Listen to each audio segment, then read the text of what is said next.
Team Spirit versus PSG LGD.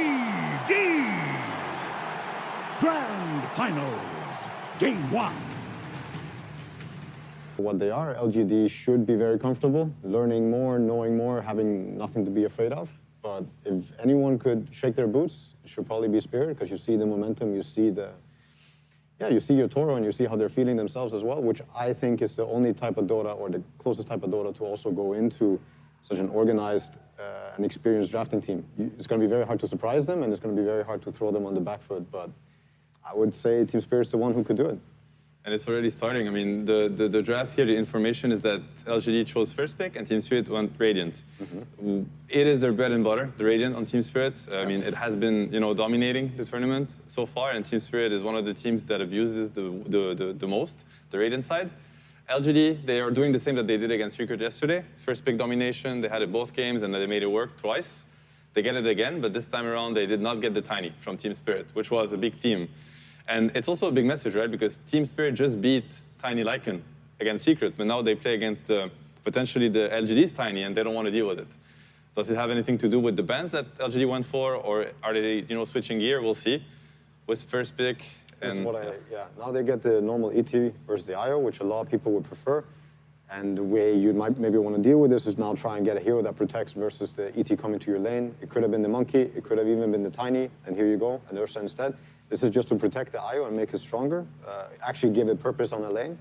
Because if not this, ET and Tide there's so many lanes that you could go into. If they pick this casual gyrocopter, I think the lane could be atrocious for them. I think there's a little bit of a tournament meta thing, right? Because teams, when they pick the IO, they've been banning out the Ursa against them in the second phase. I think Ursa, one of the few agility carries that can match up against other Titan. You have the ultimate to get through. Exactly. Yeah. He can't man up on the lane. Even he can't. His aura doesn't pierce in rage. Exactly. You can't get close to him. It's a lot of counter. And one thing to mention here is how both teams covered really well the Magnus angle. Think about it. Like, they open the Wisp, then they go into ET Tide. Tide is considered a very good hero into Magnus just because of how the team fight happens, right? The Ravage covers the Skewer back because the Ravage is such a big AoE spell that you're going to fight wherever you want with Tide. Obviously, the Kraken Shell against the Magnus RP and stuns, it's really hard for Magnus to fight into Tide because you either RP his teammates and he's going to counter-initiate with Ravage, or you RP the Tide and he's going to get the Ravage off anyway. So you're kind of setting up the Tide for a great Ravage as Magnus, right? So LGD, Team Spirit, sorry, they go for this Tide, kind of making the Magnus second pick, like 8th pick, instead of the Ursa, really hard for LGD to go for. And this is one of the first games on the main stage, I think, where Magnus has been completely ignored by both teams. And these two teams have crushed games with Magnus. They decide to still ban it now, which of course is still going to be good, and especially going to be good with the Ursa. I wonder if they're going to look at it. There's a Yatoro hero, I don't know if we've seen. Has he played TA safe lane yet? No, but maybe he had, actually, like maybe in the group stage, but he does play it for sure. Yeah. And this is why I think now LGD is thinking really hard about. It's like, what are they going to pick that's going to mess with our strategy and potentially our win condition? I think they want this Ursa to stay as a win condition. But there's also heroes in Dota that can make it really annoying. Teamfight is also something of it. Like Tide can be good versus Ursa later on in the game. Like this whole scaling and how you want to fight, Tide can be overwhelming quite often. It's why it's also one of the top heroes of this tournament. But yeah, I'm looking for the Yatoro TA this game so far. I want to see it. So what I've seen from the start of the draft, we have pretty strong lanes coming out from IO Ursa, and there's a lot of team fight coming out from Team Spirit. Is it something that you guys think about, like how you want to match the team fight? Is that something important for LGD right now? I think for both these teams, it is important. These teams excel at team fighting. I think they think about it a lot, drafting-wise. They have proven every game. These are the Mag Wyvern teams, the ET Magnus. Like, these are heroes that are really excel at the 5-on-5. They abuse positioning. They abuse vision. These teams are, the finest teams at doing so. So, of course, they both do think about it. A lot of other things can happen in the Dota game. It's such a complex game. So there's the team fight part, there's the scaling part, there's also the laning phase, Ursa, the timings. For example, you will need these timings in this game to actually be able to enter these fights, because if this is an Ursa who's behind and you're playing against ET Tide, all of a sudden it looks super overwhelming. It looks like your heroes are really trash. But if you actually get Ursa to the point where he needs to get, he can destroy the enemy. He can go in first. He can do so much for his team, be a front line, like do all these things, Roche at minute 10. He will play with Aegis into Tide, and now it's a very different way to play the fight, right? Ursa's just going on Tide. He has Aegis. Tide doesn't want to click Ravage. The whole team fight changes completely. This is why if they can get the Ursa to his timings, he can break a tide. If they can't, and these things are going to be decided with the second phase that is coming up. They're also going to be decided with the laning setup. And I do also want to mention how these two teams, in my opinion, are probably the two best laning teams of the tournament also. They will punish each other's for every opening that they're going to, every angle they're going to expose, they will punish each other's. So the Ursa timing, is that something you'd like to see? Like LGD, should they commit the rest of their draft towards making that timing stronger? I think we were talking on the panel yesterday about Secret. They sort of went with some, I don't know, some Wyvern Magnus, but they didn't commit to making that strategy work. So I think Secret's early Roche and early timing strategies were some of the fastest and strongest and well executed of the tournament. Ursa was a big part of it. Enchantress with TA was also another way to see it. Tidehunter would like the game to be a little bit slower. Like if DOTA starts happening in minute 15 to 18, you got your 1-2 items, you're very happy. Ursa doesn't allow that to happen. He might be going Roche minute 9. He might be going Roche minute 12. These things speed up the game and force them to maybe address that in the draft. If they can't address it really hard in the lane to slow down this Roche happening. I want to mention how you see LGD's approach on the second phase, right? As Johan mentioned, like they banned the Troll, they banned the PA, they banned the TB. They're banning what they want think. to scale. Yeah, they're banning what they think is going to scale into the Ursa.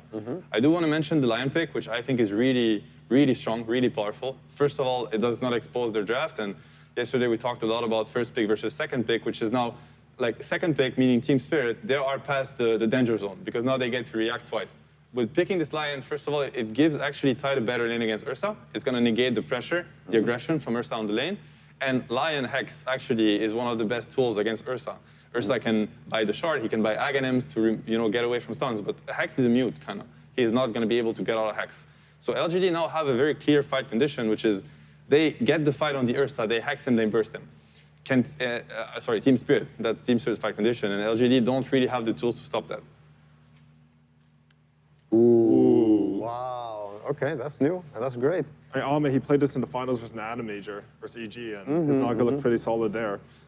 I mean, I play a lot of Naga Siren, so I think this is a great Naga game so far. I think the lane is good versus Lycan. I think the matchup, you guys were talking about scale. I don't think Ursa scales at all against Naga Siren. Very, very true. Yeah, yes and no, I would say. There are a lot of fights where Naga can feel very underwhelming. I don't think the strength of Naga is ever going to be team fights. You see it in this patch where illusions don't ever get to do a lot in fights. PL illusions are kind of different. They stick on you, they hurt more, and they keep coming. Naga illusions, they can get wiped quite fast, quite easily. They don't have the best tools right now. There's one thing that I see, though, with this Naga pick is, so now it's another bite strategy, right? Exactly, you see how these guys are going to fight. But you can already imagine it. Sleep might be very good. What about you trade bite for sleep, disengage, and take the fight after that? Maybe that's what they're thinking. They're going to make it as hard as possible because LGD heroes, they don't push out lanes very well, right? Ursa doesn't want to show and clear waves. That's not what Ursa does.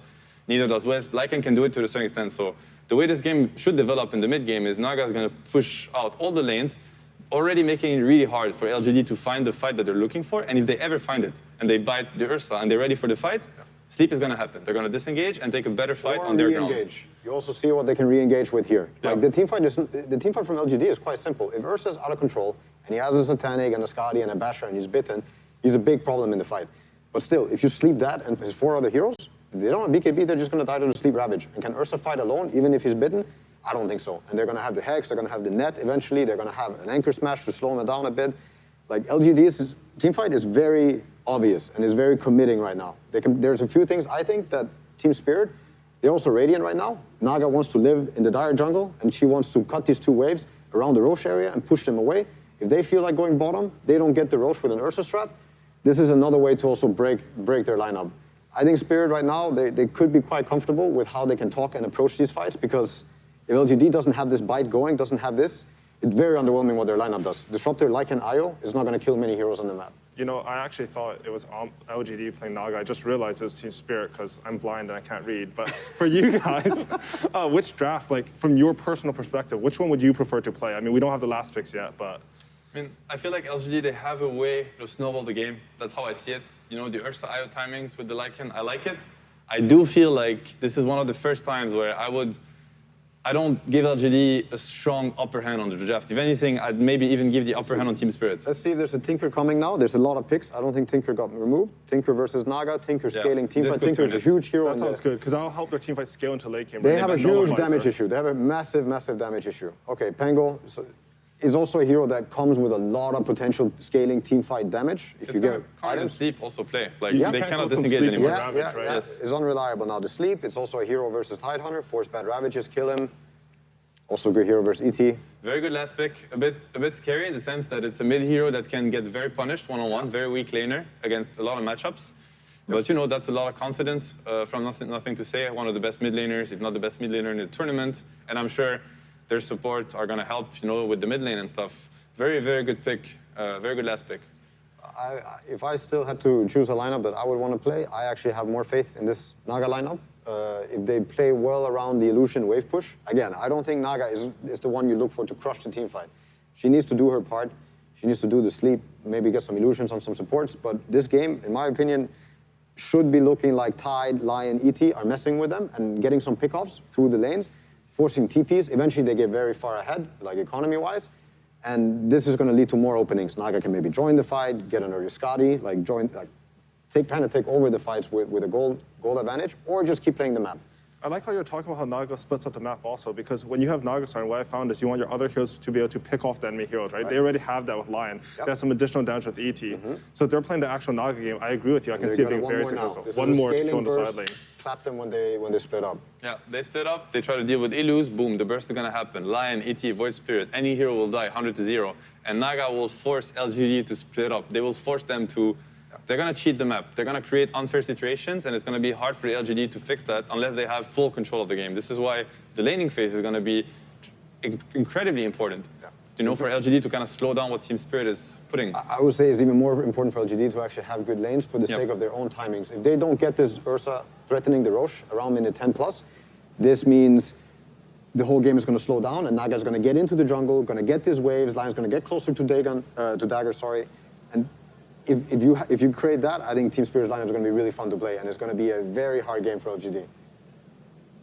Very interesting draft. I would also say that the lanes are a bit scary. I think this ET on the side lanes is completely untouched. They don't have a single stun for him. He's going to get the Spirit, and he's going to Bottom lane is going to be fun. Bottom lane is going to be a lot of fun for this ET. Very strong lanes from Team also Spirit feeling himself this tournament. Yep. Miposhka ET. Scary stuff. Yeah, Toronto getting his Void Spirit again. Full confidence for both teams, honestly. I think at this point it's really going to come down to, who has a better idea going into this draft, and that's the beauty of DOTA. It's a best of 5. It's meant to develop so much, but they're kind of getting to know each other. You know, this is what I can bring to the table, this is what you can bring, and you know, they're going to get to learn like what counters what. The meta is going to evolve a lot between the series. And I would also like to point out that Team Spirit has been the most amazing learning team so far in this tournament. Like how they are adapting and how they're learning and how they're actually changing up their own playstyle into something new every game. But I would say every team fight, when there's a bite happening or a Pangolier roll, this is when LGD need to get something done. Because if not that, they lose. This is like their main team fighting tools.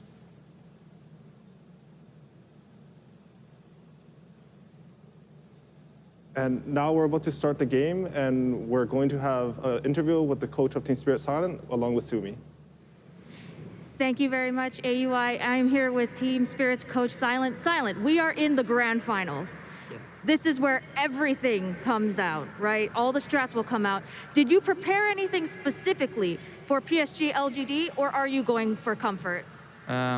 Honestly, we didn't prepare anything because we wasn't have enough time. We was preparing for Team Secret, so we're just gonna play and having fun.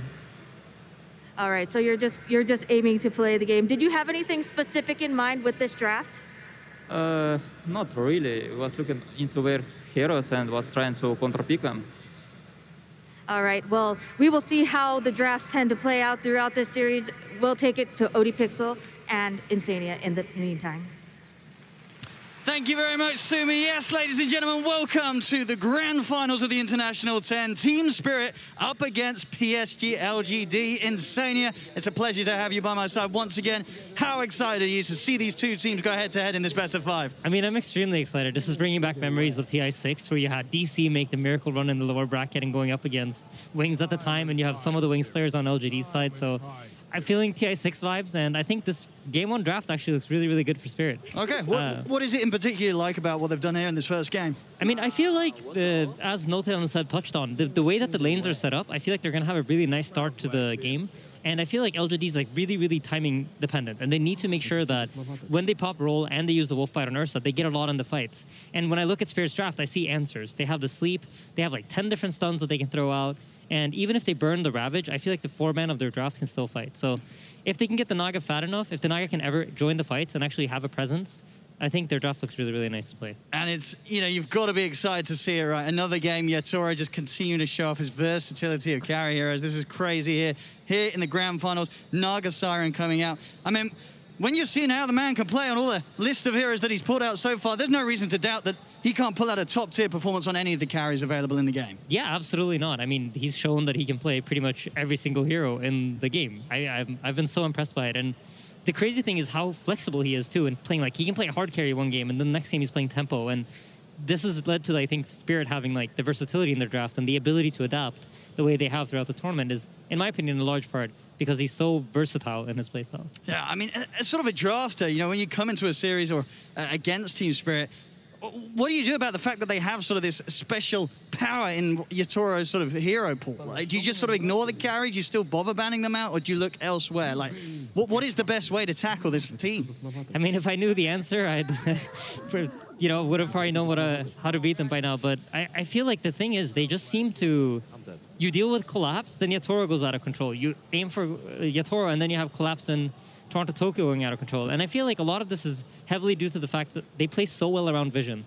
When I looked at the teams throughout the tournament, I feel like what Spirit has done that no other team does nearly as well as them, and I would even bring LGD into that category, is they control vision. They're really good about playing around wards. They understand when they can fight into wards, and they understand when they have to avoid it. So I think for Team Spirit, this game is going to be a lot about can they deward LGD, remove LGD's information, and have more information to play with. Sure. And for PSG LGD, of course, they've managed to charge their way straight to the finals through the upper bracket.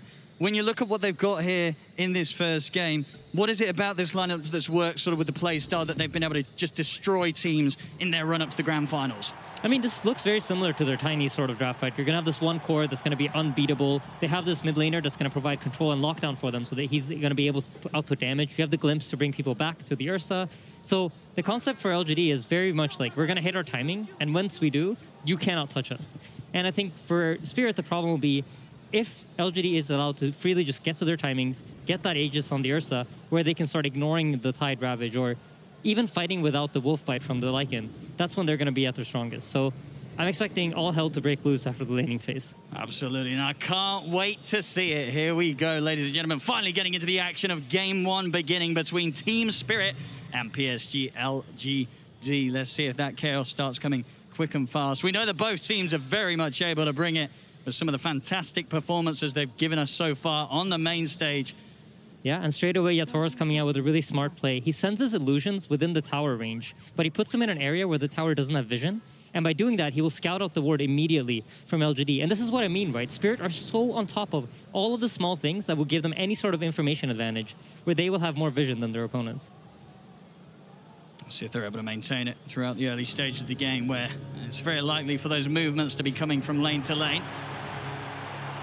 See both teams avoid one another here for the bounty runes.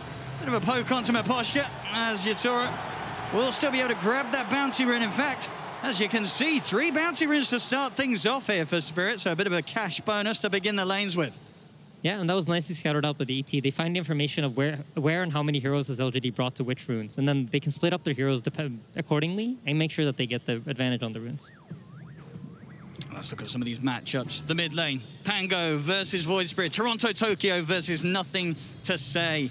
What are we going to have going on here in the early few waves? I think most likely it's going to be a pretty farm-heavy lane. I don't think really either of the two heroes are going to aim to kill each other. Probably going to be a lot of trying to push out the waves, control the runes, and then around 6 minutes when the real rune spawns, that's when you'll see both the supports collapse on a mid lane. Because I think both Pango and Void Spirit really rely on that rune control.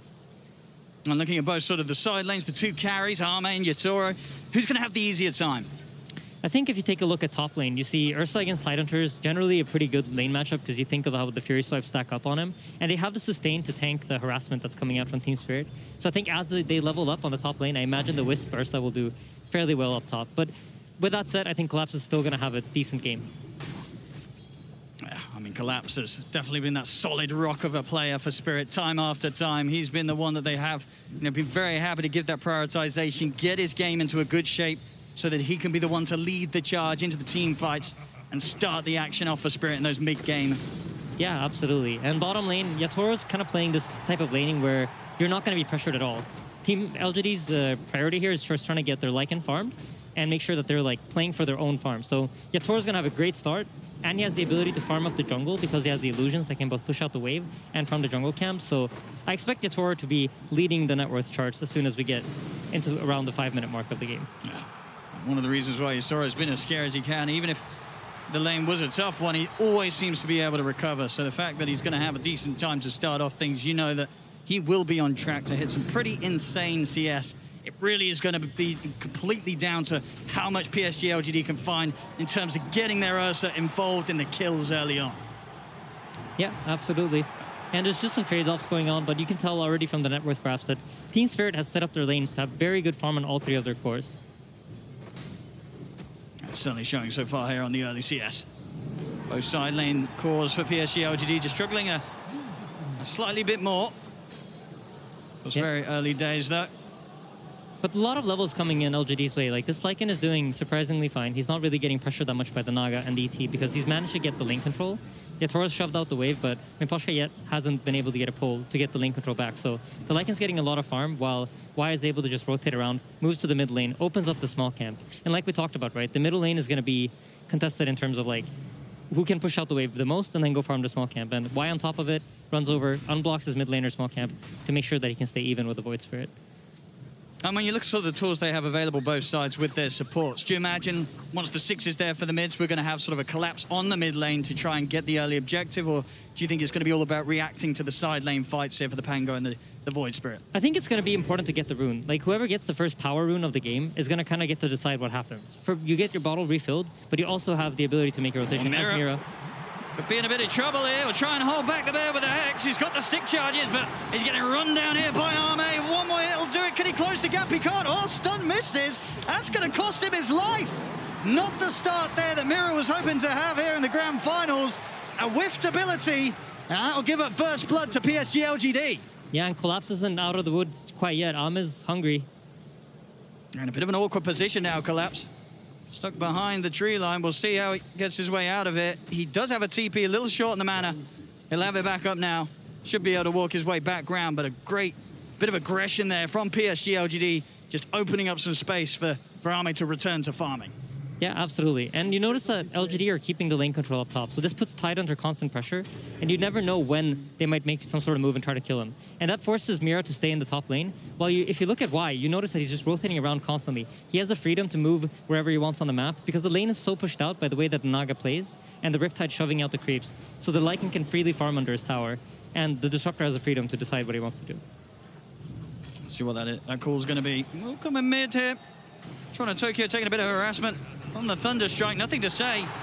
Stepping right up to him. There's a remnant of the ready though, Toronto Tokyo. 2 seconds. He's got the protection here of the Resonant Pulse. And great usage there of that armor. He uses the health damage of Resonant Pulse to bottle up to make sure that he's not within the kill range of the Swashbuckle from Pango. Some good early pressure though from PSG LGD, forcing Toronto Tokyo to be very cautious in that mid lane as early as it is, just 5 minutes in. Yeah, absolutely. And I think when you think about Elder Titan, you kind of think of him as a lane-dominant hero. And both No-Tail and Seb touched on it, right? You want to abuse the fact that LGD have no stuns. But because of how this bottom lane is played out, with the Naga lane constantly being shoved into the Lycan's tower, the Elder Titan hasn't really been able to abuse his laning phase presence. Oh, look at this now. There we have it. Nice bit of micro from Faith. Beyond that will grab himself a free courier. As the Wolves chase down poor old baby faceless Rex. Up top, Collapse is also taking pressure now. So again, the freedom of Y, he's just allowed to rotate to mid, set up some pressure on the Void Spirit. Now he's up top, making sure he's just in their face and forcing them to react to his movement. Yeah, he's all over the place, Y. Yeah. Spirit, they've definitely got to try and do something in return. Yeah, they themselves bring the 2 supports up to top. Just sort of figuring out what to do about this roaming disruptor here in the early minutes of the match. Yep, here we go. First fight for the runes. Where is it going to spawn, top or bottom? Let's have a look. It is going to be down bottom, and it is a DD. It's going to go straight into the bottom of Toronto Tokyo. So a very nice room for it to fight with, but already up top. Spirit, they'll lose Mira. Yeah, it's a DD Toronto Tokyo, though. Let's see how he can respond back with it, because now you have a Pangolier with low mana, and he's going to be aware of it. So he knows that he can make a move here, and the Pangolier won't really be able to respond. Yeah, this is an excellent move for Toronto Tokyo to find it. He's going to use it straight away. Goes aggressive. He's going to miss the dissimulate, though. A couple of hits will do it. Can he quite close the gap? No, he's not going to be able to get the second hit in. Nothing to say, steps away. I mean, that would have been such a big kill for him to find. He got the dream room for it, but he couldn't quite get the job done. Yeah, absolutely. It's unfortunate, but, you know, that's DOTA. Disruptor, though, he's going to TP into the middle lane here. I'd be scared to do this. Let's see if Toronto Tokyo has the will to chase him down. Yeah, he's still got this DD going for a few seconds. Why? Living on the edge a little bit. Yeah. Toronto Tokyo feels that he can get in with the Astral Step. And why knows? He's keeping his distance. Yeah, and if you take a look at the net worth, you see Yatoro. He's just going to start accelerating his farm even more, but I'm impressed by how well the Ursa's been able to keep up. And this is largely due to the fact that they had lane control for so long up at the top lane, and they were able to just keep their heroes, the enemy heroes, so close to the tower, so Tide could never really feel free to fight. He's going to try and step over for Mira, but again, Team Spirit, they've kept their two supports up here, both Mira and Maposhka, making sure that there's never the opportunity for Arme to get any kills up here right now. As you say, Arme doesn't care too much. Complete free farm, level with that of Yatoro's Naga Siren. He's having no struggles whatsoever, but Spirit just trying their best to limit anything else going into the hands of the Ursa this early. Yeah, and you notice the Naga in the bottom lane now. She's just going to put her illusions on the lane, push out the waves, while she farms the jungle camps close by, and try to get ahead of the Ursa by doing this constantly. And LGD are going to try to match by using the Wisp overcharge to allow the Ursa to farm. And we notice both these teams are so good at stacking, and here we go again. Runes are spawning. And Toronto Tokyo is going to be the focus. Quick jump away from the Rolling Thunder. Yes, it's an Arcane Rune secured though, so if they can manage to survive these 70 seconds and nothing too bad happens, this is a huge rune for them to have. All about these power runes early on, especially in a game, you know, 8 minutes in, only the 2 kills so far.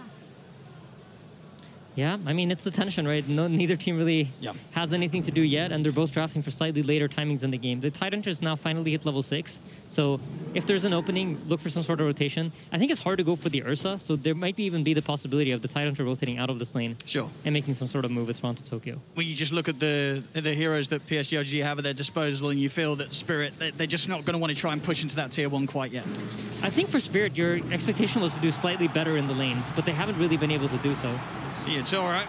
Getting gone on here by the two of them, but the Rolling Thunder not quite ready again.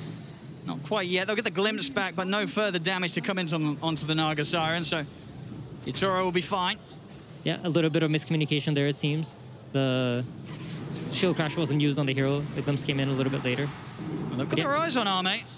As they know, that play was made by a couple of PSG LGD inside their own jungle, but Arme, he's out of reach of the Remnant. He's away. Space is there. Down bottom. Faith Beyond continues to push. The tier 1 to fall already here on Spirit's side of the map. Yeah, I think this is the most shocking part of this early game because I expected the Lycan kind of get zoned out by the Naga and the Naga Illusions to defend them, but... Let's see if they can get Army. They've got 4 heroes working on him right now. Ravage. He has the ult up. He's on the retreat up to the high ground, but they'll be able to get in front of him, close off his escape. Spirit will finally be able to claim their first kill here in the first 10 minutes, getting themselves on the board. Yeah, and this is a huge kill because it allows for Team Spirit to now start firing back and taking over this top lane area. They need this tower to fall. And meanwhile, this is the response you see from PSG LGD. They rotate their heroes mid to try to force Spirit away from the top tower and force them to come defend their mid tower as the more valuable tower for the later Roshan. They're hitting these timings, PSG LGD, no doubt about it, and Spirit just having to let them do so. Yeah, I mean, this Lycan really has becoming the big X factor. I don't think Spirit expected him to be this strong out of the laning phase.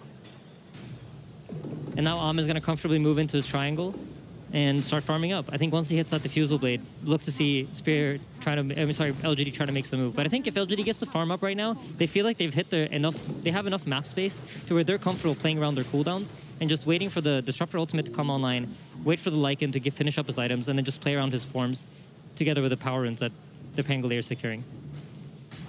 I mean, in this sort of game where, you know, both teams playing as carefully as they are, just 1 to 2, coming up to 11 minutes, do you look at the Naga Siren and feel that for Spirit, if they can keep this game in pretty calm waters and not allow the early aggression from PSG LGD to get to them too much, this Naga Siren will be able to carry out in the later stages, or do PSG LGD always have the means to deal with her?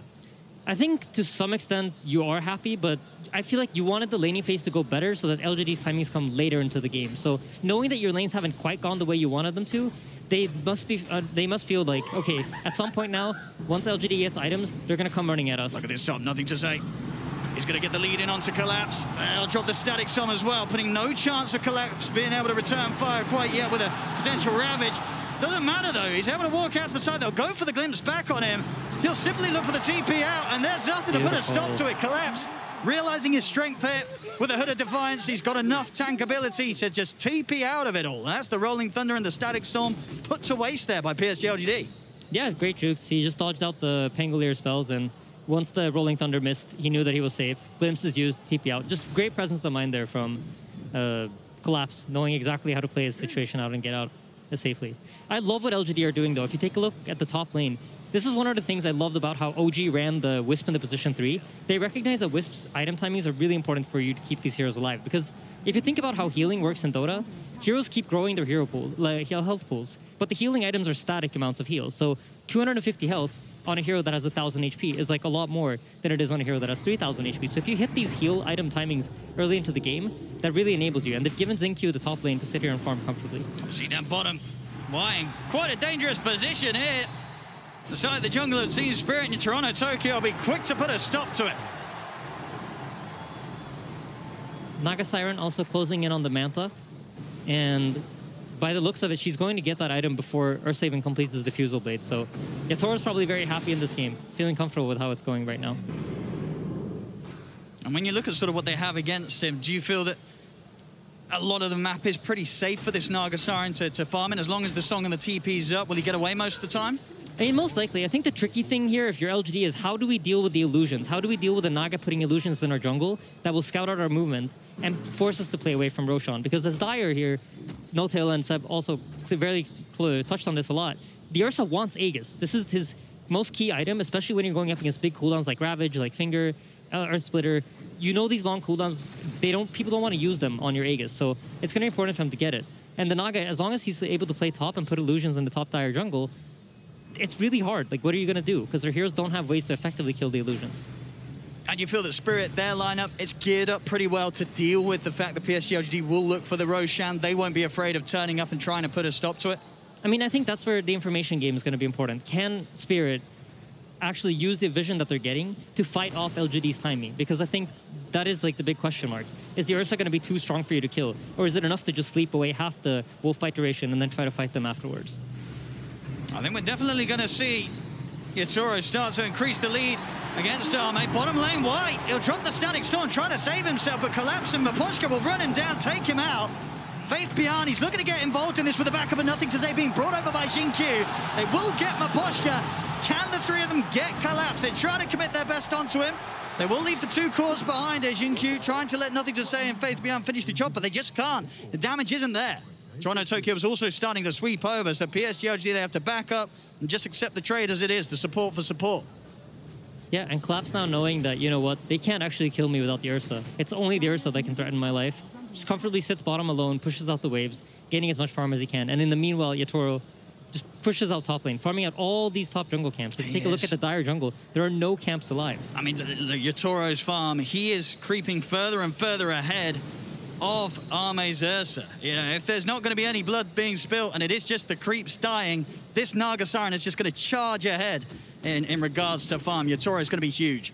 Yeah, and he's going for a very interesting build. He's buying the Aghanim Scepter, and the Aghanim Scepter allows him to use his Ensnare on heroes that are either slept by his ulti or spell immune. So this will give them a way to deal with BKBs. And traditionally, the way you deal with, for example, a Tidehunter Ravage is by buying a BKB. Or in this case, you have the Pangolier with Rolling Thunder. So he's actually going to be able to lock down the Pangolier during his Rolling Thunder with his net. It's a very, very smart item decision here from the Naga. A very long lockdown and reduced cooldown and increased cast range. He's going to have no trouble finding the target that he wishes every single team fight. Yep. LGD also heavily reliant on the Pangolier for the lockdown. So I wouldn't be too surprised to see him use it, specifically just to make sure the Pango can't roll over his teammates.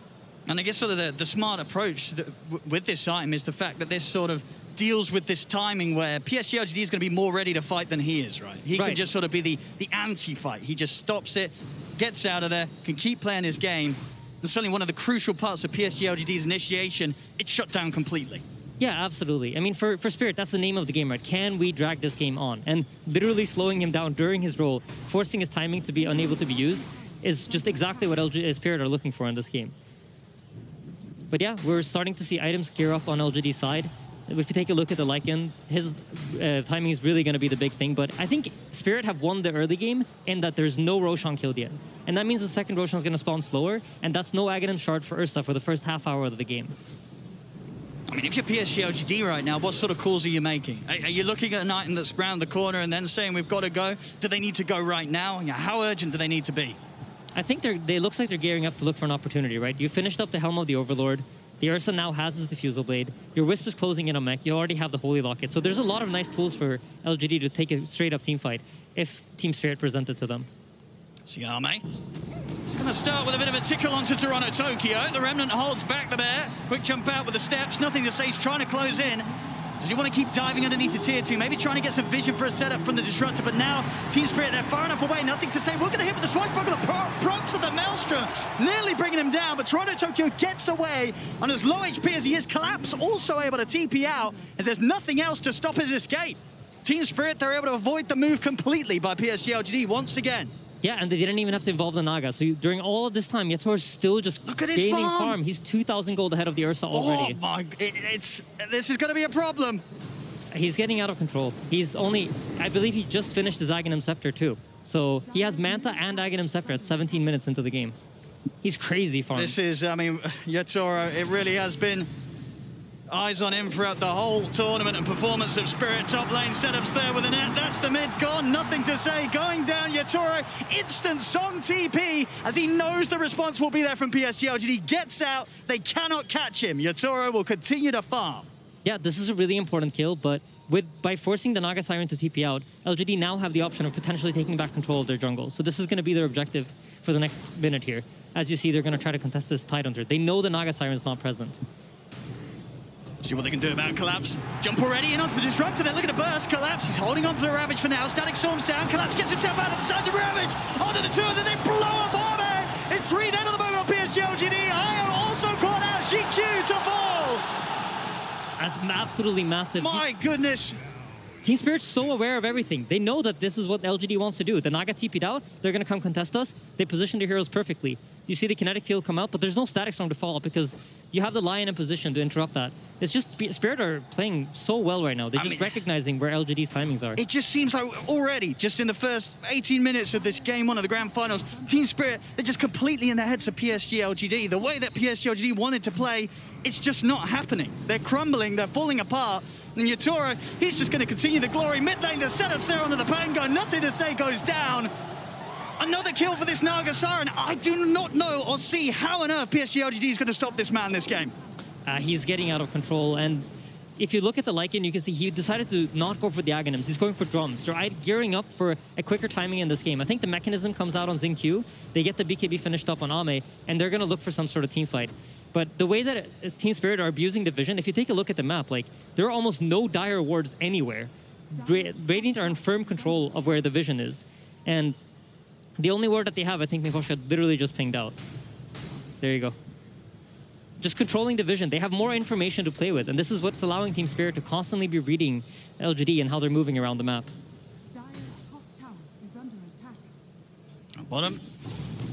Toronto Tokyo, he'll show his face, but not worried about any catch from PSG LGD. They just don't have the members around. Space is made, the tier 2 tower going down at the top lane. There won't be any defense from PSG LGD here as Spirit just continue to hit the timings, take the objectives at a pace that PSG LGD's lineup will be incredibly jealous of. This is what they wanted to be doing, and it's happening the other way around. Yeah, absolutely. They are starting to finish up some key items, though. You see the Pangolier now has a Blink Dagger, so they have an easier form of initiation rather than just trying to run at them with a roll. So if Team Spirit heroes start getting cocky and playing alone, there is a way for LGD to respond and punish. Very close to this mechanism on the Wisp as well. It's just 100 gold away, and this really is the Wisp's big timing. You have both the Holy Locket and the mech to heal up the Ursa, and Ursa's closing in on BKB, so I'm smelling a fight in the waters, Owen. Yeah, the next one, it's got to be strong from PSG LGD. Another rough fight, and this game could quickly fall out of control. Yeah, and as strong as a Naga Siren is when she's playing this kind of map game and she's able to get the pickoffs, she isn't the strongest hero to fight up against the Ursa. So if you think about how these heroes function against each other, the Naga can't really fight up against the Ursa straight up. So if LGD is able to corner Team Spirit and they can take a fight where it's just a straight up 5v5 with the BKB and the mechanism finished, that could be an amazing timing for them. But Spirit don't want to allow that, so they're deciding to smoke up and make the move on their own first. Let's see if they catch PSG whilst they least expect it. BKB is out for Arme. Why? So let's start things off. They'll go for Y. Take the Disruptor out of the action. And Disruptor's a really key kill, because if the Disruptor isn't alive in the fight, they can't really go for Collapse. But look at Collapse's itemization. This is so smart. He's going for the Yules to get it with a hood and a Blink Dagger. And why is this interesting? Because if you're inside of a Static Storm, and you Yule yourself, and you have the hood up, and there's no physical damage to hit you, you can actually just blink straight out of it. So just really, really smart item decisions coming out of Collapse here. Well, we'll definitely have to look out for that play. Would be a rather impressive outpost, taken back into the hands of Spirit. And keeping full control around this area, this Roshan, as you say, which is just sort of it's a long distant dream, it seems, for PSG LGD. They're never getting anywhere close to this pit until they're able to find the fight that they've been hunting for the whole 22 minutes of this game. They'll smoke up now, ready to go. PSG LGD, they have to find success here. Yeah, absolutely. And if you take a quick look at Lycan before the fight breaks out, he's decided not to go for the wolf fight. They recognize that they won't be able to play the strat the way they intended for it to. So he's going to be building up some damage items as well. Smoke. We'll dispel here on Toronto, Tokyo. Same over set for PSG LGD. They know that both teams are waiting here up to the side of the river on the respective edges. And now, Arme, he's going to sneak into the Roche, start to try and take it out here. Yeah, for the first time in this game, they've been allowed to take back the Dire jungle and try to apply some pressure to Roche. So I expect Team Spirit also recognize that, you know what, we've given up the Dire jungle. What would LGD do with that? Well, they would go to Roshan. So let's see Spirit check this out. Arme's going to slow it down a little bit. The Spirit's coming in. They know that they know. Stop in. Onto the IO. They're going to lead it. There's the jump straight away. They're looking to burst through the IO. And the Aegis to fall into the hands of Arme. Arme's able to get the Roche kill, get the Aegis. They get the Static Storm down. The Rolling Thunder is one in control. Toronto, Tokyo. But he's out with an Astral Step. Toronto, Tokyo actually makes it out of there. Dissimulate as well. PSG LGD may have got the Roche. They may have got the Aegis. Toronto, Tokyo will still go down as Faith Beyond was able to wrap around and find him.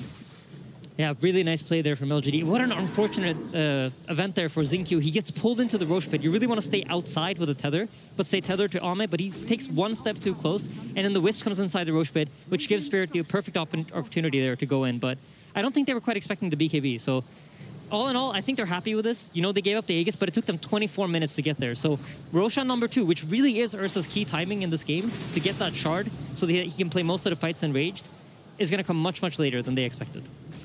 But definitely the beginnings of PSG LGD getting this game back under their control.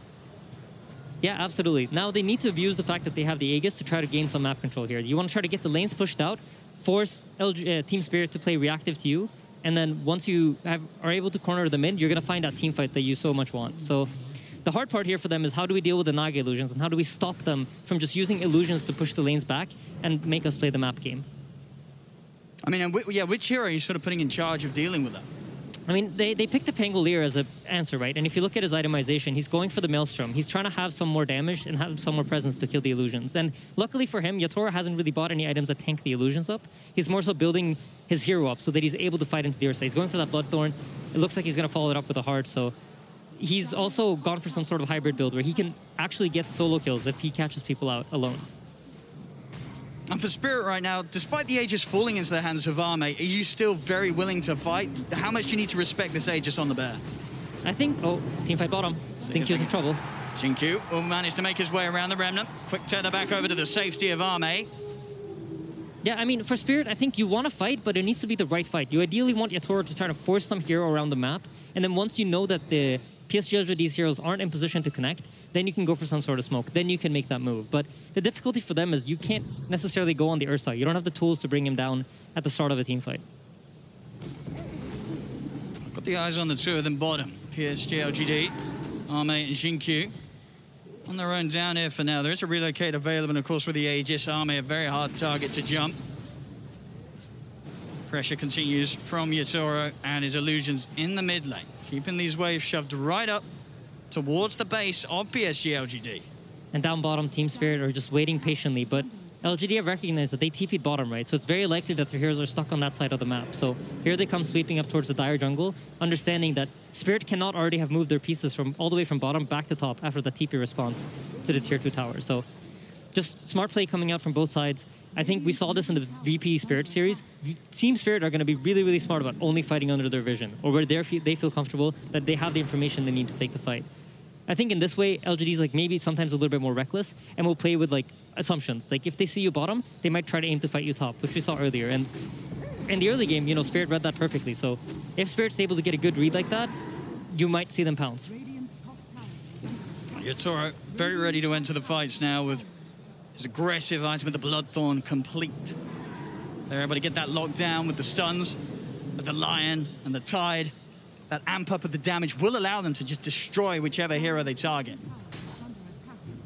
Yep, and something that I noticed Team Spirit do a lot when they feel like they're on the back foot is take over the enemy triangle and try to set up control here. And this is something that I'm sure LGD are aware of too, but Lycan's in trouble. Yep. They've got the setup here. You see the damage here with the Bloodthorn really amping up. It's not quite enough though. Faith Beyond makes it away, has the plate mail and that Hyperstone done already onto the way to the AC. An additional bit of armor certainly helping out. Yeah, and this is an opening now for Spirit. The Lycan form is down. One of the big tools in this team fight is gone. So in the other series when we saw LGD play the tiny Lycan, the Lycan's form himself doesn't really matter. It was all about that wolf bite. But in this game, because he decided to itemize his own hero, the 60 seconds of downtime here is quite big. And you see LGD pulling back their pieces, not willing to play aggressive on the top lane anymore, recognizing that they don't have all the tools necessary to win a team fight. Team Spirit remaining in this whole area of the triangle. Yatoro slowly sieging onto the tier 1 tower, seeing what sort of reaction they can force out of PSG LGD. 20 seconds until that Aegis has gone off Arme. Unlikely to find a fight with that still in his hands. So the game once again falling into a bit of a risky territory for PSG LGD, at least until they can hold off for that second round of Roshan. Yeah, and Illusion's just slowly chipping away at this tower. They don't really deal a lot of damage, but it's something that, you know, LGD might respond to. So they're keeping heroes close by that in case LGD just feel like, oh, it's just an Illusion hitting our tower, they're ready to pounce. And you see, Nothing to Say reads that too. He understands based on the fact that there's nothing happening on any of the other lanes. Both our middle lane is pushing out, top lane's pushing out. Lycan's getting a lot of farm from all these waves right now. He recognizes all the Team Spirit heroes are bottom here. Yeah, he has to be so careful showing his face to clear the wave. Yeah, both teams just reading the map really, really well. And I think Spirit, this play that they've done has been so effective throughout all the tournament. But you know LGD's done their homework. Looking up, spot Collapse around, glimpse back with the blinks there. Collapse breaks the combo, the setup. Instantly going to go for the TP out. If they got anything to put a stop to it, they do straight away. They're able to get the setup onto Collapse. He'll look to run, but the damage is done. PSG LGD, they catch and kill off the Tide. Yeah, and this is a result, right, of Team Spirit has been in the lower bracket, so they've been playing so many games. LGD has that information based on previous games of where does Team Spirit go when they feel like they're behind? What do they do? What is their approach? And I think LGD is one of the best teams at the tournament at just abusing this information that they're gaining about the teams. They understand what is Team Spirit specifically going to do? How do they approach the situation? And they find that smoke because of that. They're playing most of this game with very, very limited vision. I really want to point that out. Like they barely have vision of what's going on the map. Even without their Tide, Spirit maintaining their aggressive posture over PSG LGD's half of the map and already looking for action once again around the bottom tier 2. See if they find the setup. They've got the Hex, they're going to look to jump in. Static Storm's going to be put down from Y. Stops the backup coming in. Still though, is it the burst enough? It is! They take down Arme. That burn for the Bloodthorn, it's enough to send the bear back to base. That's an absolutely massive kill. And I think Xingqiu felt like he could keep him alive. There was no relocate out. So next team fight, here's the tricky part. Do you relocate Arma out as soon as he gets hexed? Because Spirit has now proven to you that we have the abilities to burst your heroes. That's why he's also in trouble. It should be another one. It's definitely another one, Yatoro. Target to target and over towards the mid. The BKB having to be popped by Nothing to Say. See if Yatoro's got the setup. He has. There's the initial route. See if they've got any further follow-up here. The relocate, they'll take him out. They've got to keep Nothing to Say safe. Yep. Get him away from Team Spirit. As Team Spirit, they're pushing down the mid onto another tier 2 tower. Nice play by Faith Beyond. Tanks that Aether Remnant with one of his wolves. But Team Spirit, they're doing this so smart, right? We heard the draft panel touch on it. Fighting 5 versus 5 is not really where they're strong. They want to delay this game, keep finding these pickups, try to find these opportunities where they can get a jump, burst someone really quickly, and use the fact that we have Ravage to reset, we have Naga Sleep to reset, which is forcing LGD to be very careful about how they use their cooldowns. And this is leading to them they're just playing this game very well. And these small decisions that they're making, where you notice they're not really charging into the enemy. They're not giving LGD the kind of fights that they're used to getting. I mean, and with the heart done on Yatoro, you know, 26 armor, 3,500 HP, how hard is it for PSG LGD to really ever get on top of him now and take him out with the focus of Arme's Ursa? I think the biggest thing is that the illusions are tankier. If you take a look at how Yatoro is playing the fights, he's staying very far back with his primary hero, using the Bloodthorn and using the Ensnare, and having the illusions deal the damage. And if LGD really don't have heroes that want to hit illusions, Ursa wants to sit on top of a hero, like just keep hitting him, keep hitting him, keep hitting him. You don't want to hit these illusions where you get like 5 to 6 hits in, and then you got to switch over to the next one. That's a way of making the Overpower a fairly useless ability. Of course, that timer that they'll be having in their mind, the Roshan, potential respawn in just over a minute. And that minute feels really long, Owen. Let me tell you, right now, if you're PSG LGD, that minute is coming very, very slowly. We see Tidehunter starting to eye up a Shiva's guard. That's going to make it even harder for the Ursa to stick on top of him and deal damage.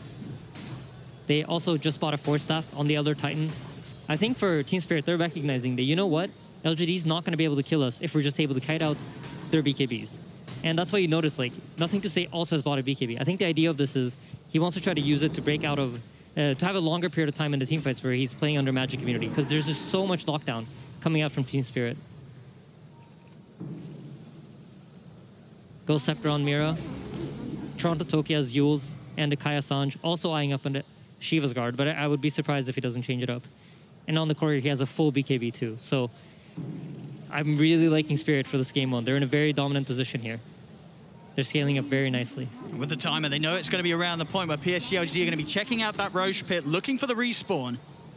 Spirit, they're heading over to try and do something about the presence. They're going to jump straight in on the Xingqiu, burst with the finger. As the IO goes down, no buyback. Xingqiu cannot get back into this fight. Nothing to Say has to roll out with the Thunder. So this is huge, right? Both Lycanform was committed, as well as the Pangolier roll. So if the Roshan spawns, which it does, this is free Roshan for Team Spirit. And remember how much we talked about how badly you want this for LGD. It doesn't even matter if the Sagas comes to use for Yatoro. They just want to make sure that PSG LGD doesn't get it. And this is the only shard, Aghanim's shard, that has dropped from Roshan throughout the entire game. So that's 1,400 gold that now Ame is going to have to spend for himself. I mean, it just goes to show how solid of a position that Spirit are in, where just a couple of ults expired by PSG LGD and a dead IO, and suddenly the rest of the lineup, they cannot do anything about Spirit taking the Roche. Continuing their lead here, 7k up. I mean, Yatoro, he himself, 7k difference between him and Arme's farm. Well on the way to having a butterfly complete for the next bit of action as well. Yeah, and with this butterfly, he actually has the option of now utilizing his own hero too, once the situation looks good for him, because the Ursa can't just burst him. The bash is going to miss, there's a proc chance on the bash, there's a proc chance on the miss, so it's going to be hard for the Ursa to just lock him down. And just very intelligently itemized by the Naga here. For the early part of the game, when he knew it was going to be a map control game, he bought the Orchid, he bought the Ags, played for the map, looked for those pickoffs, and those key pickoffs have really led to the situation that they're in the game now. Jambot picked up by Y. You can feel, they feel the pressure of the vision. They're not getting the vision that they're used to. They don't have the information that they're used to playing with in this game. Miposhka is just shutting them down. Oh. And Rage forced out. They're just going to have to stay well away from Spirit. 4 very, very scary minutes of Aegis on Toronto, Tokyo. PSG LGD, they do not want to fight into this. But every minute that passes where they cannot look to brawl is going to be another just minute of pain here with the increasing momentum and mass of the cause of Team Spirit. Yeah. And surely right now, PSG LGD are discussing how do we take a team fight? What is it that we need to do? How do we need to use our abilities in order to catch Team Spirit off guard? And for Team Spirit, I think a lot of the communication is like, we need to make sure that we do not let LGD come out on the map. We don't want them to get out and farm. As long as we can keep them locked into their base, we can get all the items that we want, and then we get the fight that we want. And everything's going to happen on our terms. So you see, they rotate over to the top side here, expecting LGD to run out on the top side of the map. And here we go. It's time to look for that fight, PSG LGD. Execution has to be immaculate. Yeah, they're scouting with the Wolves. They're getting the info they want. They're looking to try and start to collapse, but Collapse is able to blink away from the lead-in. They'll turn their attention over towards Yatora, but with the Ensnare, looks to hold him back. Nothing to say, is able to get out of it. As they'll get the Static Storm set up onto the Naga Siren, but the Illusions, they're just forcing back wide. Swashbuckle's going to miss. I mean, Yatora, he's barely been scratched. He's back up to full HP. PSG LGD, they're able to run back at base, but collapse. He's in with the Ravage onto the two of them. Silence down onto Arme, pop the BKB, turn towards Toronto Tokyo, but they cannot stay for this fight. They've got to get back to the high ground, back to the base, as PSG LGD have to charge back to the safety of their high ground as quickly as they head out. Collapse. Gonna look for the setup here outside of the base. Another BKB force. Faith Beyond trying to head back to the safety of his teammates. The Ensnare locks him down. The Illusion's starting to go to work. Remnant left in the position. They drag it back with a Spirit of the finger. My goodness, the Lycan gets absolutely destroyed. And Toronto Tokyo's not done. Diving up to the tier 4s, committing with a dissimulate. He's trying to go for GQ. Will die underneath the towers, but he's got the Aegis. He's ready for round 2. Yeah, I mean, it's just the micro decision making from Team Spirit is so beautiful to watch. I think every time a hero pops BKB, within half a second, there's a Naga net flying at it. And in the fight, you saw Ahmed pop BKB to try to man up and fight. And then the net comes, immediately he has to pop his ultimate. He can't use the Enrage the way he wants to. He's forced to use it defensively all the time just to break the net, just to be able to stick on top of the targets. Just trying to clear out these Illusions now. It seems all but impossible. The Rex dying, the melee Rex will fall. They'll get the jump on a Yatora, but they've already lost Wyatt at the start of the action. BKB from Arme, he's trying to stay on target, but Yatora is able to sing their way back to safety. And now he's ready to go back in. The song ends, Toronto Tokyo, BKB up, jump over with the Remnant, grabs back the Ursa. Arme disappears in a matter of seconds. GQ to fall as well. GG is called. And my